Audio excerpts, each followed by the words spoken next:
Hola, buenas tardes. Gracias por venir. Estamos muy contentos de regresar aquí a la Feria del Libro de Guadalajara. Nos sentimos muy contentos porque estas vacas flacas de los años pasados fueron difíciles, pero ya pasaron. Y también muy contentos de estar aquí con Carolina Bello, autora uruguaya que nos viene a presentar su libro El resto del mundo rima. Gracias también a Juan Camilo Rincón, escritor colombiano, periodista, y preferiría que tú te presentaras porque nos estamos conociendo y en fin, ya nos dirán del libro. Carolina, mucho gusto de que estés aquí. Espero que la feria te sea lo que esperabas y más que eso. Y adelante. Buenas tardes, bienvenidos todos y todas ustedes. Estoy feliz de estar aquí presente y poder hablar con Carolina Bello. Tiene muchísimos títulos, escritora, periodista, guionista uruguaya, ha sido colaboradora de diversos diarios y revistas en su país y en Argentina. Algunos de sus cuentos han integrado varias antologías y revistas literarias. Pero hoy nos vamos a centrar en una novela increíble, maravillosa. Y para profundizar en el concepto de la novela, hay algo que a mí me llamó mucho la atención, es que arrancas como con la estructura de una novela policíaca. Y poco a poco nos vas metiendo como en una crónica desde dos partes, desde dos historias. Me gusta porque no es una novela maniqueísta, no es una novela que nos va a encerrar en un espacio de defender a los buenos y odiar a los malos. Hay una situación esencial, yo creo que eso no es un spoiler. Hay un accidente supremamente violento. Y poco a poco vamos conociendo los sobrevivientes. Porque esta es una novela de sobrevivientes. Es aquella novela de sobrevivientes que nos va mostrando las visiones de las decisiones que hemos tomado y de que tan humanos, después de haber hecho un gran daño, somos. Carolina, ¿cómo estás? Muy bien. No logré prender este micrófono, pero creo que se escucha. Sí, está prendido. Perfecto, bueno, tiene la lucecita. Muchas gracias por estar acá. La verdad que me siento honrada completamente. Vengo desde Uruguay, esto es una oportunidad preciosa. Que me acompañe este señor. Es un honor, así que te lo agradezco públicamente, Juan, porque es divino que me puedas acompañar y presentar este libro. El resto del mundo rima. Es una novela que ya no sé cuál fue el germen que me hizo escribir esta novela. Hoy creo que contesté 4 cosas distintas a las entrevistas de esta mañana, porque se me van mezclando. Ya no sé si es que vi el accidente y se me ocurrió, o que tenía ganas de contar una historia, porque vieron cómo es. Al menos en mi caso, decime si a vos te pasa. Cuando una piensa en un libro, yo lo pienso por capas, ¿no? Porque si hay algo que tiene capas, es la literatura. ¿Capas de qué? De sentido, capas de estructura, capas de acciones. Hay que ocuparse de todo, como en el cine, ¿sí? Hay que definir vestuario, establecer el tono, cuáles van a ser los temas principales del libro. Todo eso, yo ya no puedo darme cuenta cuál fue la primera idea. Sí que hubo un disparador clave, que fue ese accidente al que referís. Ese accidente ocurre en Uruguay, en la Ruta 1, que es una ruta peligrosa, históricamente peligrosa, y Uruguay es un país pequeño en geografía y pequeño en población. Cuando suceden las tragedias públicas, la gente toma cuerpo en eso. Y este accidente tuvo la particularidad de que involucró a 7 personas muertas, fallecidas, lo cual fue mucho para la estadística nacional de accidentes de tránsito. En aquel momento yo reparé la noticia primero por el impacto y después por imaginar solo una idea. Había sobrevivido una persona y esa persona era una de las que ocasionó el accidente. Entonces pienso, ¿cómo es despertarse? ¿Cómo es estar a los zapatos de este sujeto que se despierta en un hospital después del accidente y de sus probables lesiones, enterarse que va a ir derechito a la cárcel el resto de su vida y de que por culpa suya fallecieron 6 personas? ¿sí? Entre ellos una familia entera, que fue así. Y contando con niños y todo, ¿no? Exactamente. Este primer capítulo hay que decir que no fue pensado en primer momento, fue lo primero que escribí, pero no lo pensé como primer capítulo.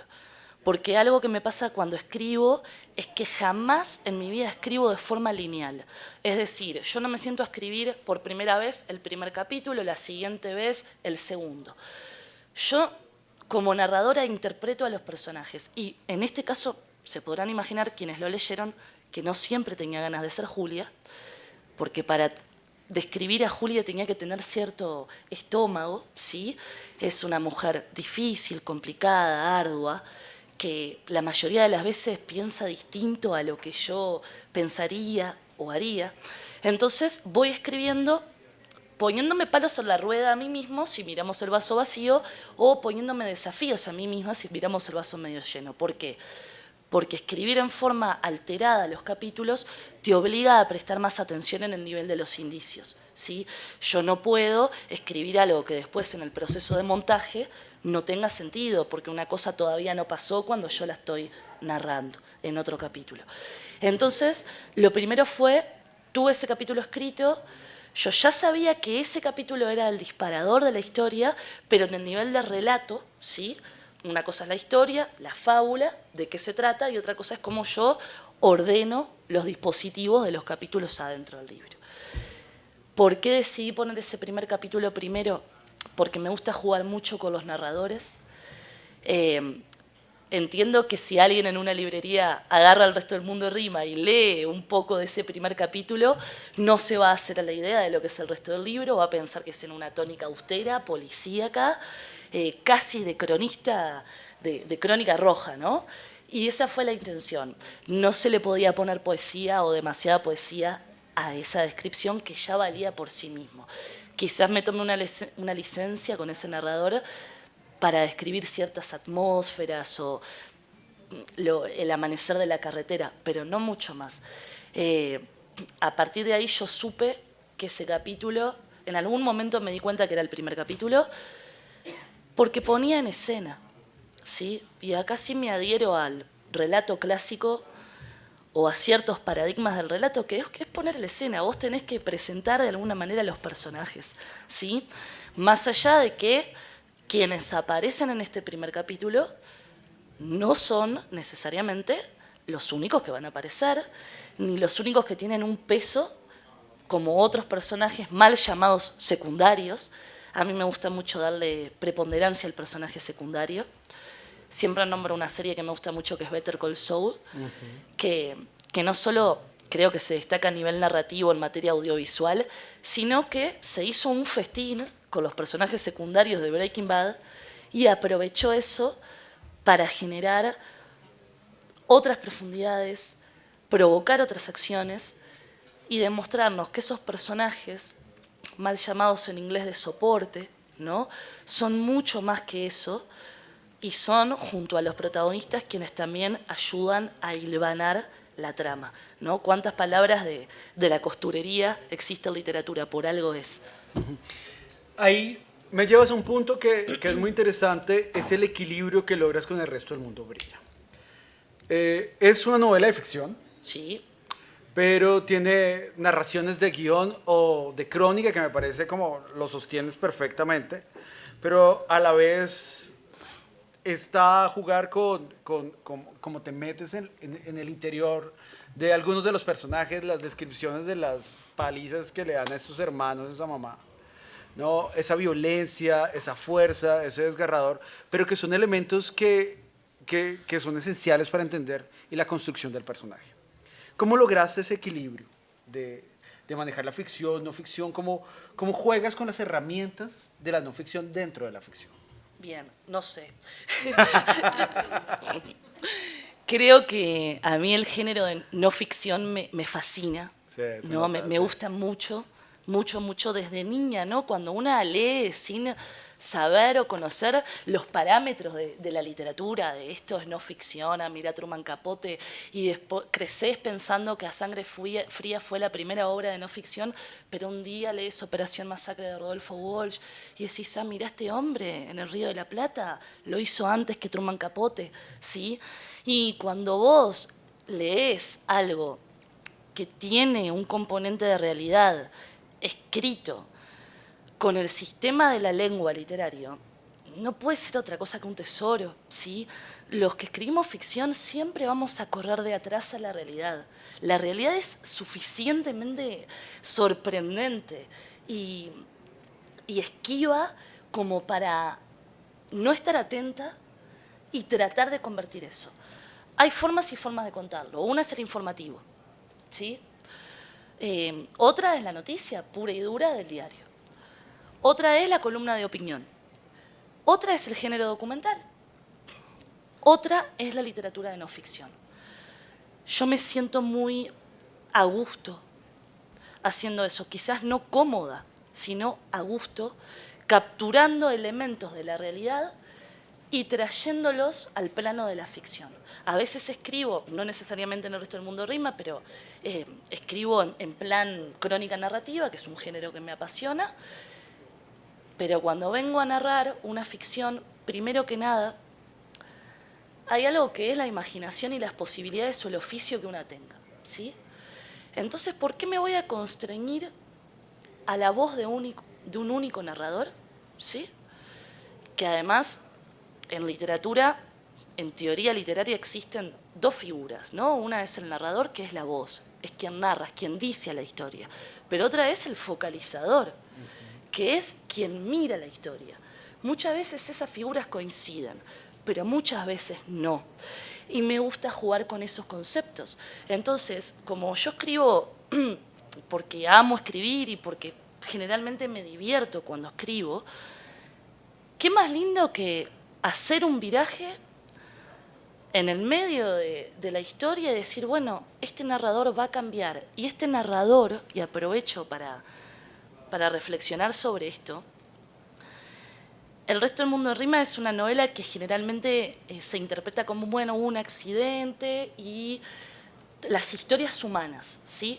Pero de fondo, la historia que subyacía en todo esto era cuestionar una forma de escribir y de leer que tenemos arraigada, sobre todo quienes estudiamos literatura en la facultad, cuando de pronto das literatura del siglo XIX, esa voz a la que nos hemos acostumbrado, que es el narrador omnipresente, ¿sí? Nosotros vemos una película, leemos un libro muchas veces aceptando que hay una voz que narra la historia, pero nunca nos cuestionamos dónde está esa voz y por qué sabe lo que el personaje piensa, siente e hizo ayer si el personaje no lo contó.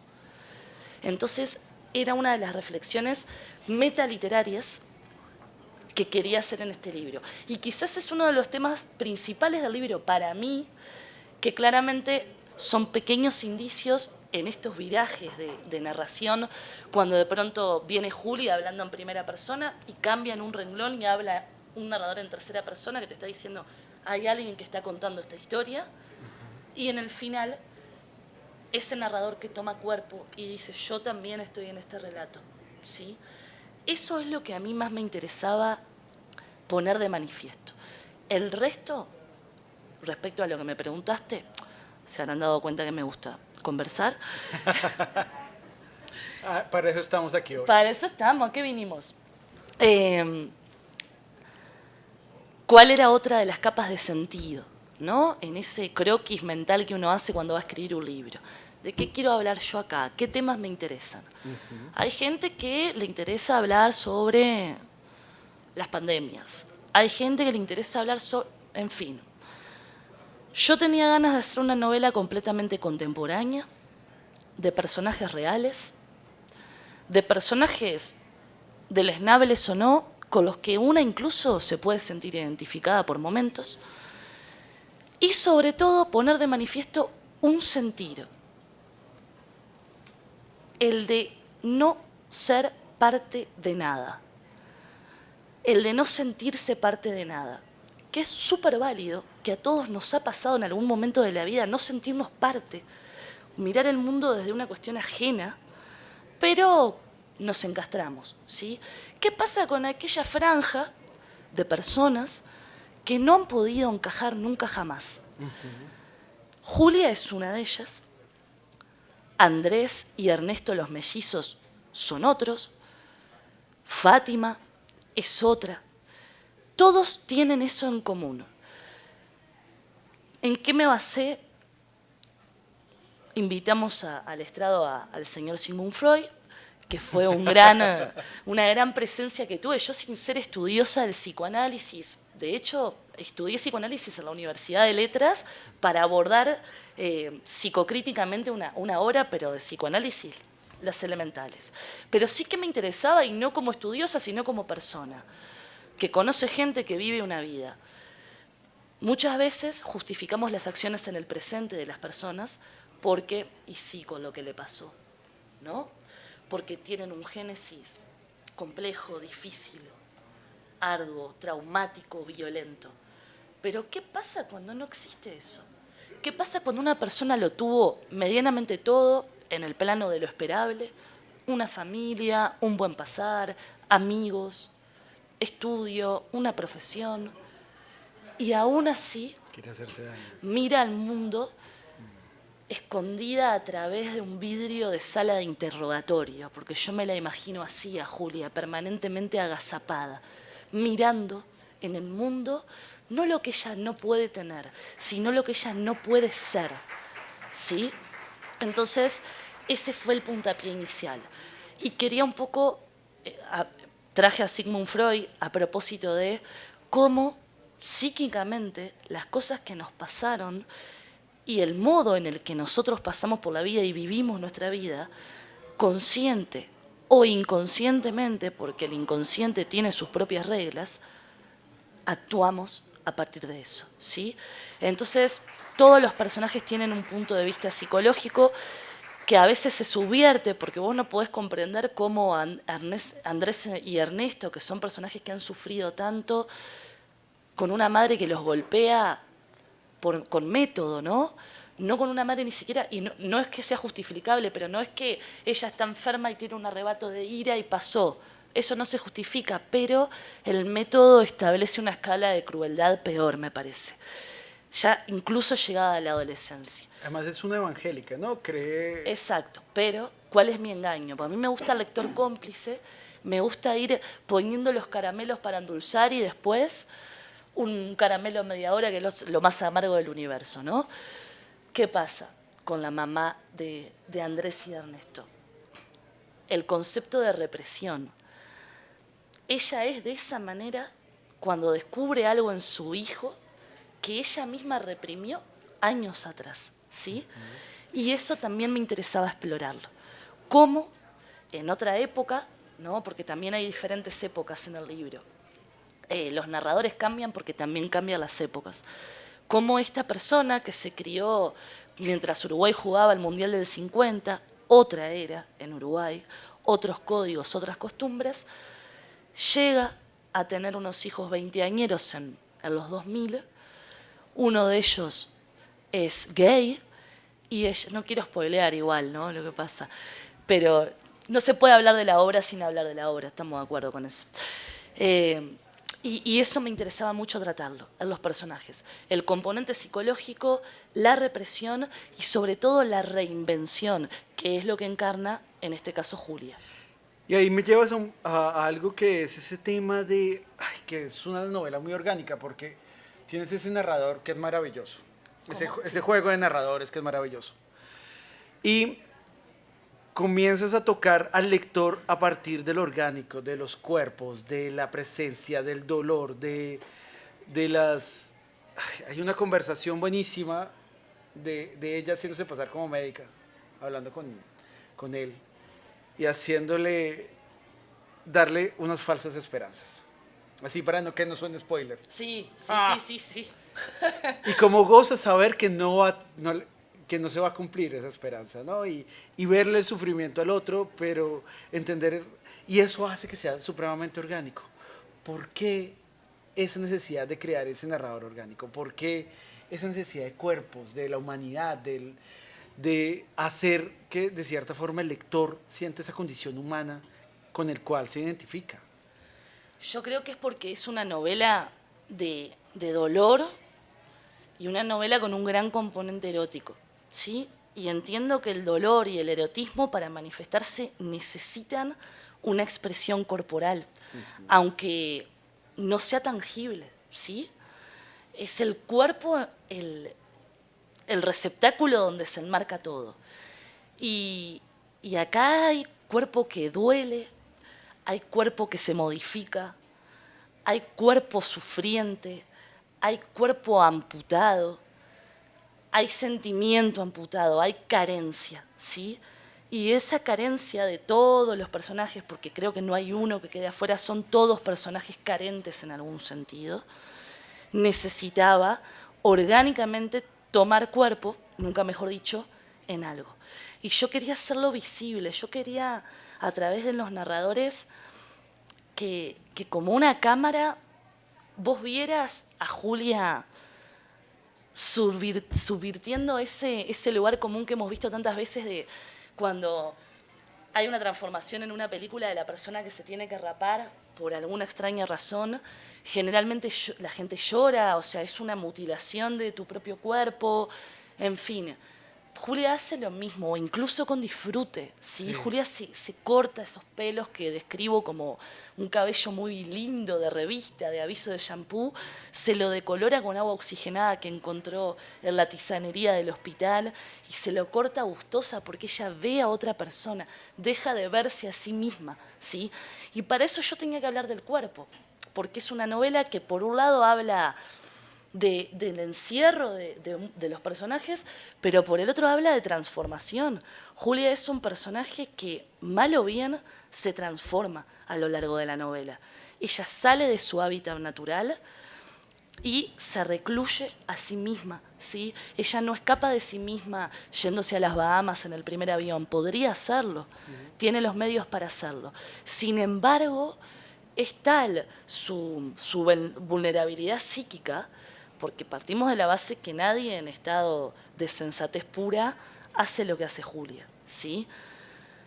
Pero evidentemente interpreta ese accidente como un antes y un después, y en vez de volver a su vida de bióloga, trabajando en una empresa de cosméticos, se esconde en el placar de un hospital y decide, no sabemos de entrada bien por qué, entablar conversación con esta persona que ocasionó su accidente y que sobrevivió.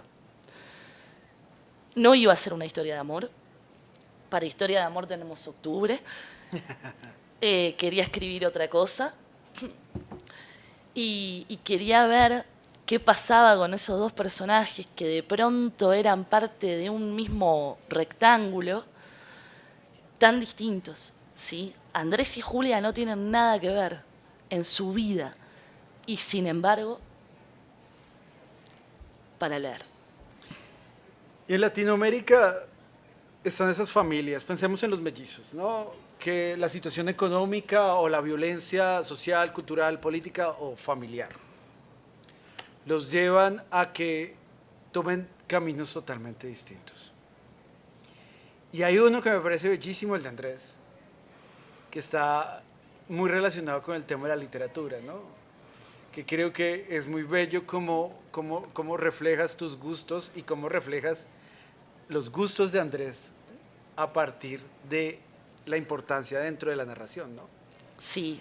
¿Y cómo construiste ese tema? A mí eso me parece bellísimo. Ay, muchas gracias. Una vez dije una frase que es una tautología, la he dicho varias veces porque creo que explica bastante lo que siento. La literatura existe porque existe la literatura. ¿Por qué digo esto? Yo cuando me siento a escribir, así como les decía, que me interesa mucho la realidad, me siento como invadida, pero en una buena, tomando observaciones, ¿sí? Pasa lo mismo con la literatura que uno tiene adentro. Es parte de un lenguaje, ¿sí? Quizás de una segunda articulación del lenguaje, pero está ahí. Entonces, cuando vos vas a abordar un tópico, y yo de pronto arranco a escribir, Y de pronto digo, esta historia ya está contada. Ya hubo dos hermanos que se enamoraron de la misma mujer. Y lo dijo Borges. Con la intrusa, sí. ¿Sí? Entonces dije, esta es otra intrusa. ¿Sí? O sea, esta es la historia de otra intrusa. Invitemos a Borges a pasar.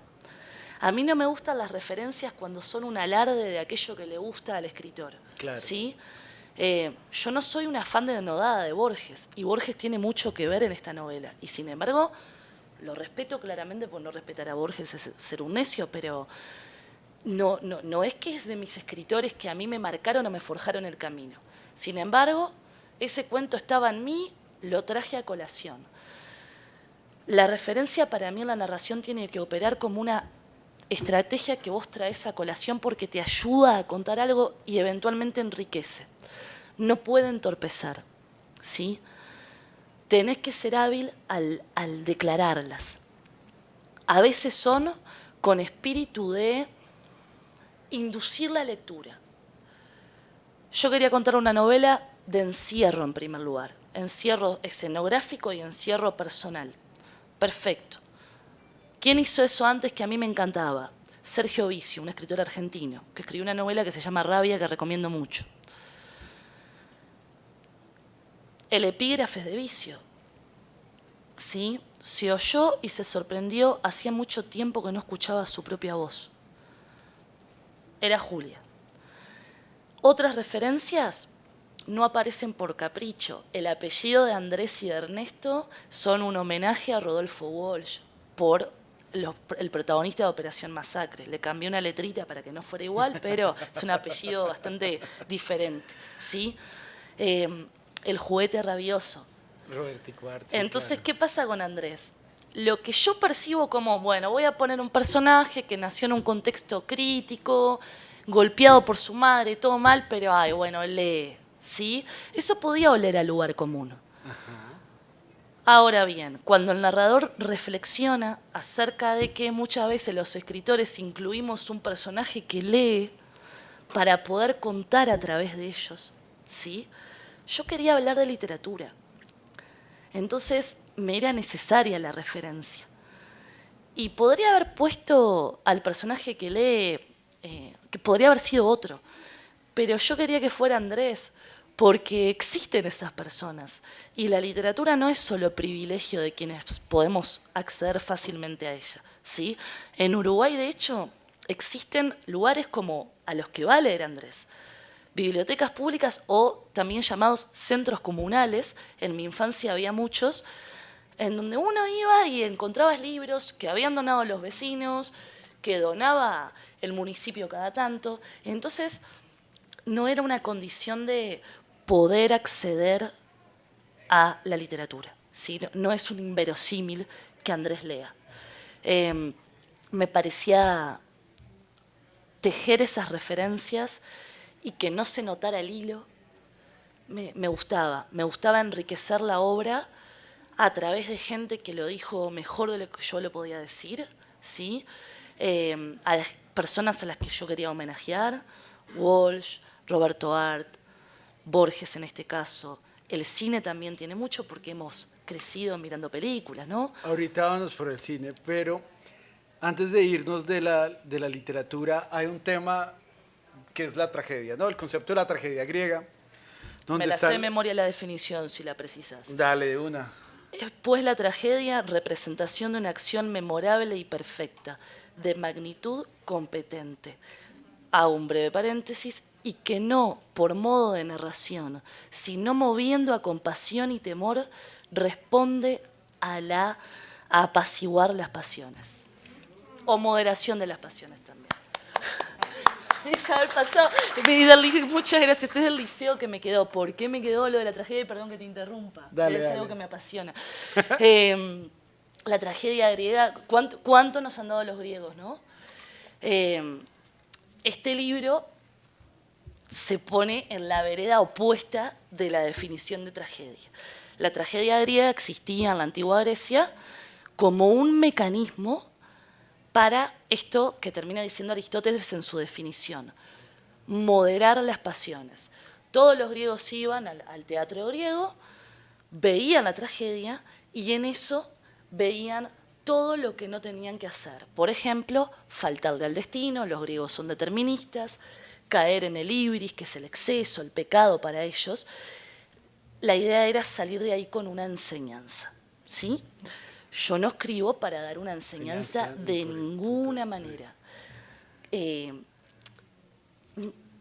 Me hacía así en la mano cada vez que estaba por juzgar a un personaje, ¿sí? Cada vez que estaba por meterlo en un balde de moral o de buenas costumbres, había que estar muy atenta, porque yo estaba narrando personajes difíciles. Estaba poniendo a una mujer en estos tiempos en donde todo nos ha costado tanto toda la vida, pero ahora estamos como logrando una visibilización o otra cosa distinta, pero yo estoy poniendo una mujer que golpea a sus hijos, ¿sí? Entonces también era un poco subversiva en ese sentido la narración. Había que tener como cuidado, alertas y tener presente la tragedia griega para no caer en la historia con moraleja. Y uno lo ve muy bien en la novela, es una tragedia, tiene una estructura de tragedia donde se resuelve en el primer capítulo el concepto de la tragedia. O sea, lo que viene ahí para adelante es una tragedia Exacto. latinoamericana en virtud de Carolina Bello. O sea, Sí. Estructura, creación uruguaya y forma. También, Uruguaya. rioplatense. Claro, y ahí nos llevas como, sí, porque están los hermanos, que es bien tragedia griega, está la triada con la mujer, puede ser Fátima también, o puede ser Julia, Exacto. dependiendo del tema o dependiendo de la situación. Y ahí me llevas a algo que es la creación tuya, a partir de cómo llegaste al título. ¿Cómo me llevas es que el resto del mundo pucha, tiene toda la fuerza del mundo, mujer? Es prestar atención, escuchá. A ver. Una vez voy a la Feria del Libro de Buenos Aires y me compro un librito allá perdido, chiquitito, finito, intrascendente, de Werner Herzog, ¿sí? Escritor, director de cine alemán. Del caminar sobre hielo se llama el libro. Así es. Y justo hoy estaba comentando la frase. Cuarta hoja, no es que tuve que leerlo entero para llegar a esa frase. Yo ya venía escribiendo la novela, todavía no tenía título, y de pronto veo una frase que era Julia. Reflexionar sobre mí mismo saca una cosa a la luz, el resto del mundo rima. Subrayé, flecha, título, libro. Lo titulé, después claramente pregunté en la editorial, ¿esto se puede hacer? Por supuesto, sin dudas. Aparte, uno va y declara que, no, imagínate si dijera que es mío. Me pareció primero la frase de una brillantez absoluta. Segundo, me cuadraba por todos los costados.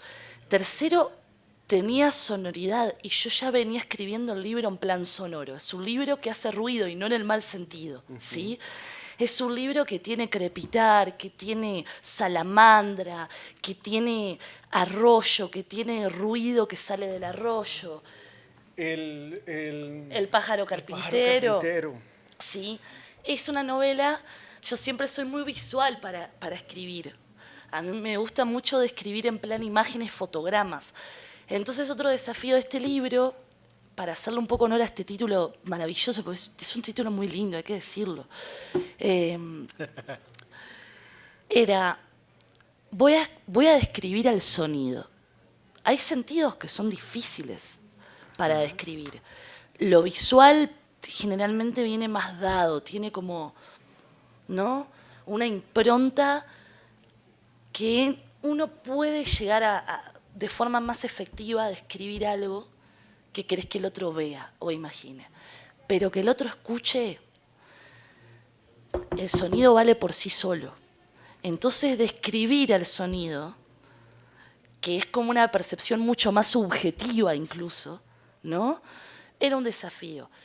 Que lo empecé a hacer, sobre todo desde el capítulo, que creo que es el tercer capítulo, de esos hermanos en el arroyo, ¿no?, que incluso Andrés, que es este personaje que lee, el hermano le dice, están en un arroyo, y el hermano le plantea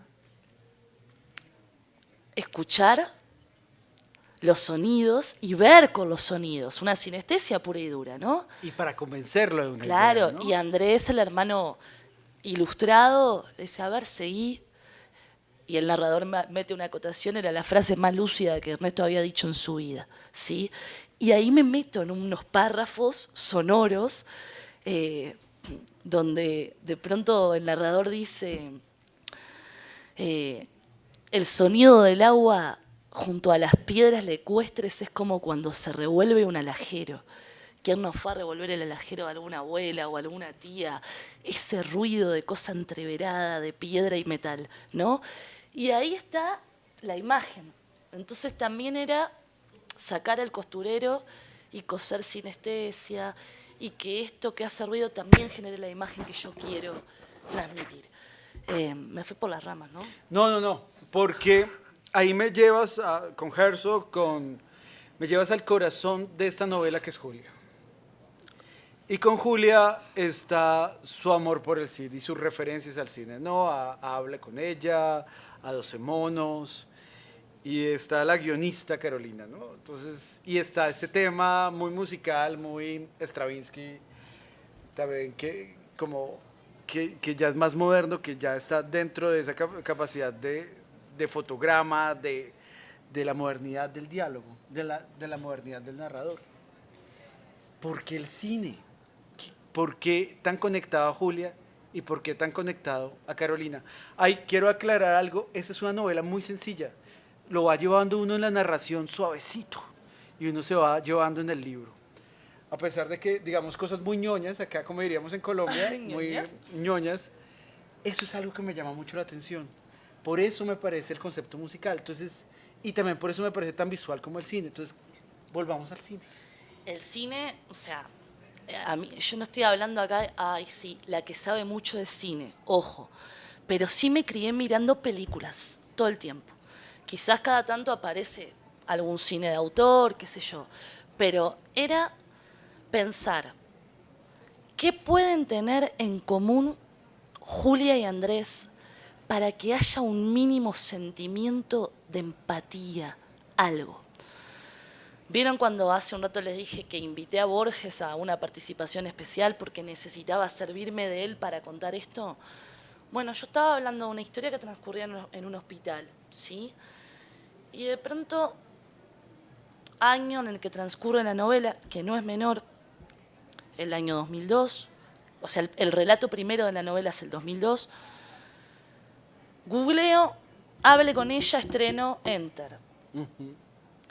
Y se estrena la película y da la casualidad que a la fecha que yo había puesto de que Andrés ingresa al hospital, y Julia también, en uno de esos fines de semana se estrenan los Oscars y gana, hable con ella, un premio, ¿sí? Entonces me parecía un buen indicio para que Julia conecte con el exterior, lo lea en un diario que encuentra en el baño, algo medianamente la conmueva, vaya y le cuente a Andrés, ¿sí? Pero también me servía de conector. Creo que las referencias al cine que hay en la película, iba a decir, en el libro, operan como eso, operan como conectores y me dieron un pie para humanizar a Julia, ¿sí? Julia es una mujer difícil, pero tiene inquietudes. En ese breve experimento en el que ella participó, en donde las universidades abrieron sus puertas, entonces si vos estudiabas biología podías ir a la Facultad de Humanidades a estudiar letras, ella elige ir a estudiar semiótica porque para ella la semiótica era lo más parecido a poner palabras bajo el vidrio del microscopio. Entonces, Julia tiene una sensibilidad y Andrés es un tipo que lee. Había un punto en común que había que trabajar. Entonces, él en un momento le dice, ¿usted lee, doctora? No, mucho no, pero... Y ella se queda como inquieta porque él la invitó como a conversar de algo y quizás ella no era tan lectora, pero sí miraba películas. Entonces es un punto en común que tienen ellos dos. Y además me encanta el cine, el libro también es muy cinematográfico, hay una forma de narrar en donde yo siempre tengo la cámara puesta. Cuando narro es como si estuviera colocando la cámara en algún lugar a ver desde dónde voy a hacer el plano. Y y hablar un poco de cine, aunque fueran películas, incluso se nombra la película Epidemia, sí, con René Russo, Sí. ¿no? O sea, lo vivimos, ¿te das cuenta de lo que pasó? Una película que a mí me traumatizó cuando era chica, que era que alguien estornudaba en un cine y se generaba toda la pandemia. ¿Te das cuenta de lo que puede la realidad? Que llegó un momento que aquello que estaba escrito en la ficción, escrito en lo que consideramos una distopía, de pronto nos pasó. La ficción siempre va detrás de la realidad. Aunque creamos que no, en algún momento la realidad la iguala, si no pasó todavía, ¿sí? Es como cuando escribíamos que los, no sé, que los trenes iban a tener velocidad supersónica. O cuando Orwell escribía en 1984 y había un Ministerio de la Memoria en donde un tipo incineraba libros en un estado completamente totalitario. ¿Sí? Entonces el cine también daba cuenta de eso y había que hablar de cine también. Bueno, me gustaría que el público hiciera una pregunta, darles una oportunidad para que también se contacten con Carolina. ¿Alguien tiene alguna pregunta guardadita antes de que se nos acabe el tiempo? No sean tímidos. ¿Cómo no? Una parte de su conversación que fue así como pública, ¿no? Estaban en un jardín platicando y bueno, nosotros. Carolina, de pronto citas algunos autores, Borges, por ejemplo, pero de pronto dices, no son los autores que me marcaron, no son a lo mejor, bueno, esa. ¿Cuáles son los autores que te marcaron? Porque hay uno muy importante en Uruguay, que todos los recordamos tiernamente, ¿no? Y así te queremos recordar a ti. Pero ¿cuáles son los ¿Quién autores? es tu escritor importante de Uruguay? De Uruguay, Mario Benedetti y La Tregua. Ok.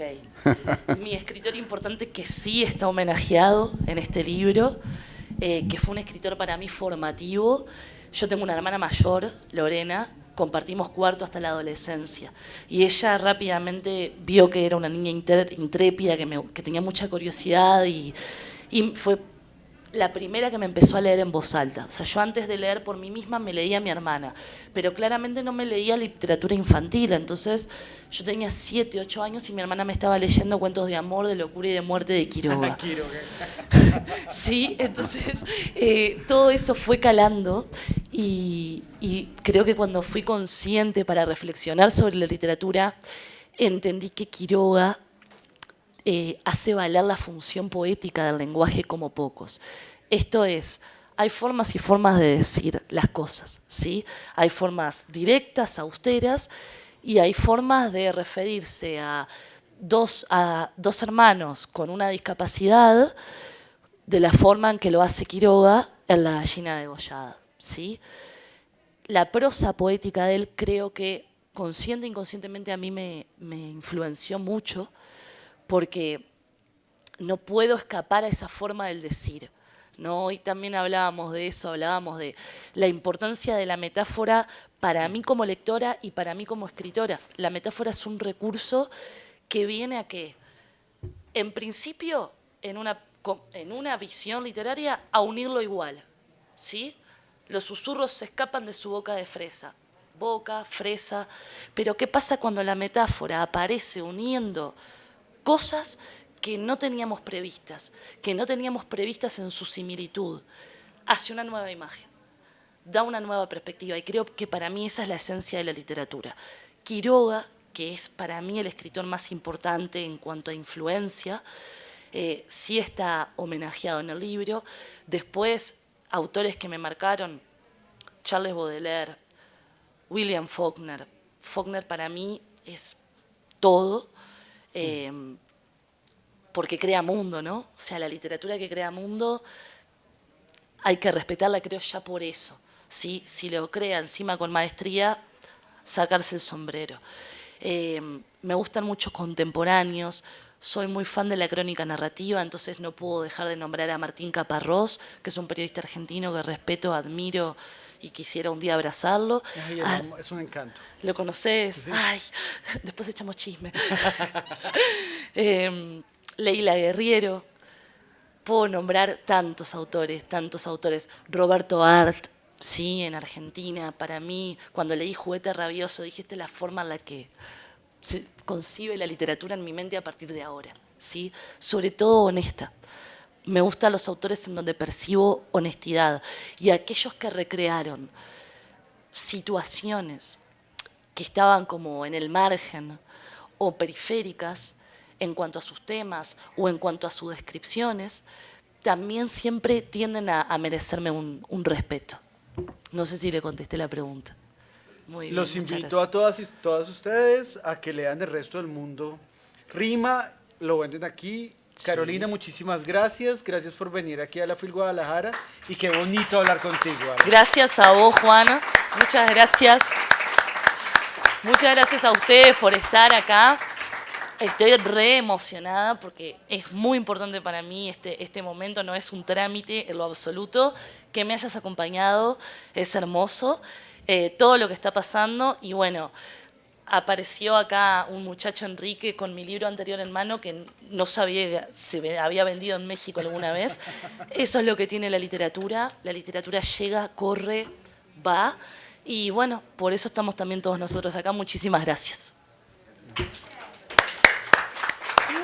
Abrazo.